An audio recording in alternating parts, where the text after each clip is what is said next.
Ne olubdu, qanın qaradır. Eşitdim. Niye ol diyorsan.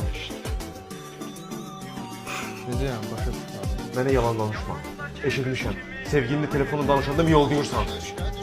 Elə şey yoxdur. Dedim mənə yalan danışma.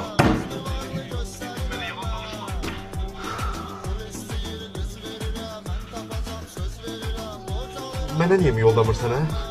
Sənə niyə miyaldayım? Dəli sənsən. Düz deyirsən. Mənə niye mi yol desən axı? 2 ay tanıdığın sevgilinle mi yolda? Ama 10 illik dostuna mı yolda mı? Məmməd, bağışla da mən, nə olar? Bu məsələni böyütmə də, nə olar? Bağışlayaram. Ama bir şartla.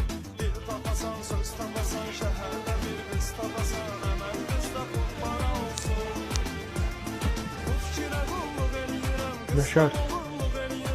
Padıqası varsa mən də düzətdə bıraxma onu yaparım. Bəs sənə Məmməd, sən də ciyərdi be belliysən. Bırak mən də yaxşı miyol deyirəm, özümün. Bax miyav, miyav, hər çox bir şəkil miyol deyirəm, ne olar?